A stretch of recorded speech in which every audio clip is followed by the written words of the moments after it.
القوات اليمنية وبمساعدة الاستخبارات الروسية تعلن عن مقتل أكثر من 70 جنديا إسرائيليا تسللوا إلى الأراضي اليمنية عن طريق باب المندب. بكاء نتنياهو يملأ تل أبيب، وجنون الأمريكان يشتعل في قاعات البيت الأبيض. كيف حدث ذلك؟ وكيف قامت الاستخبارات الروسية بكشف هذا التسلل وإخبار جيش صنعاء؟ البحر الأحمر يشتعل من جديد، وصاروخ يمني يستهدف سفينة تتبع للسيسي كانت متجهة إلى موانئ إسرائيل. الزوارق المسيرة وبتطور لم يسبق له مثيل تعلن انتشارا موسعا على السواحل اليمنية، وهجوم ضخم يستهدف 3 سفن بريطانية. أمريكا وبخطوة نحو إشعال الحرب من جديد تعلن إرسال دفعة ضخمة من الأسلحة الهجومية إلى السعودية، وبوتين يوجه رسالة عاجلة لابن سلمان. كتائب الناتو وللمرة الأولى تهاجم الحدود الروسية، والقوات الشيشانية تعلن مقتل أكثر من 2500 جندي فرنسي وبريطاني وأوكراني داخل الأراضي الروسية. المقاتلات الأمريكية تتساقط في سماء موسكو، وبوتين يأمر بتدمير القوة الجوية والبحرية للأوكران بشكل فوري. هجوم بري إسرائيلي على اليمن.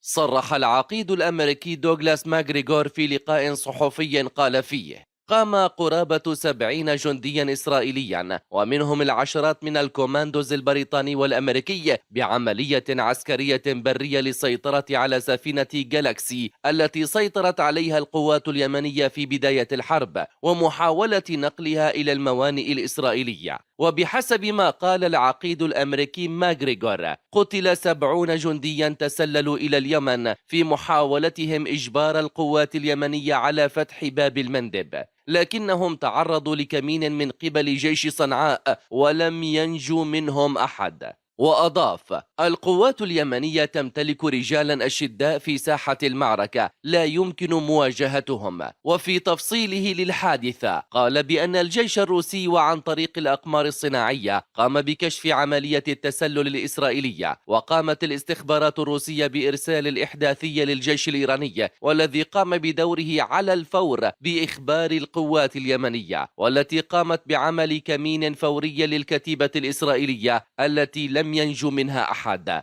وهنا نشاهد المصدر لحديث العقيد الأمريكي دوغلاس ماغريغور: صواريخ يمنية تستهدف سفينة للسيسي. قالت هيئة عمليات التجارة البحرية البريطانية إنها تلقت تقريرا عن تعرض سفينة للهجوم للمرة الرابعة بصاروخ سقط في البحر الأحمر على مقربة منها. وأضافت أن الهجوم وقع على بعد 45 ميلا بحريا جنوبي المخا في اليمن.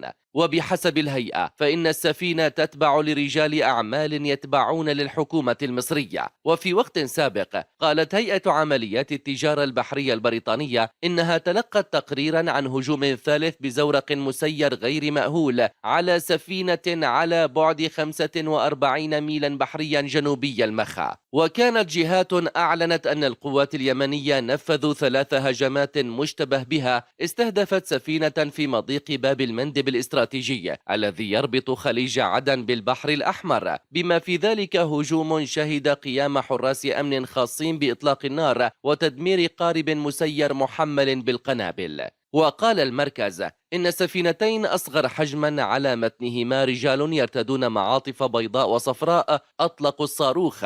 وقال مركز عمليات التجارة البحرية البريطانية إن الهجوم الثاني جاء في وقت مبكر من اليوم، حيث انفجر صاروخ على مقربة من السفينة. وذكرت التقارير أن السفينة وطاقمها بأمان. ووصفت شركة الأمن الخاصة أمبري التي قالت إن السفينة كان على متنها طاقم أمن خاص، وصفت السفينة بأنها أصيبت بطائرة مسيرة لم تسبب إصابات أو أضرارا مادية. أمريكا تسلح السعودية بأسلحة هجومية. قالت 3 مصادر مطلعة لوكالة رويترز إن إدارة الرئيس الأمريكي جو بايدن قررت رفع الحظر عن بيع الولايات المتحدة أسلحة هجومية للسعودية. وأطلعت الإدارة الكونغرس هذا الأسبوع على قرارها برفع الحظر حسب ما قال أحد مساعدي الكونغرس. وأفاد مصدر بأنه قد يستأنف البيع في أقرب وقت الأسبوع المقبل. وقال مسؤول كبير في إدارة بايدن: لقد التزم السعوديون بجزئهم من الصفقة، ونحن مستعدون للوفاء بجزئنا، وسنعيد هذه الحالات إلى النظام العادي من خلال إشعارات وتنسيق مناسب مع الكونغرس.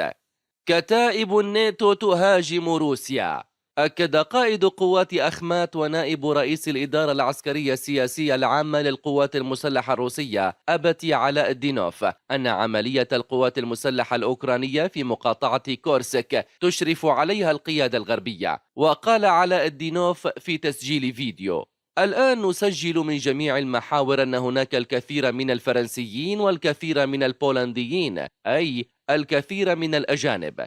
بالطبع لا بد من الإشارة إلى أن هذه العملية تقودها قيادة مقر حلف شمال الأطلسي بنفسه.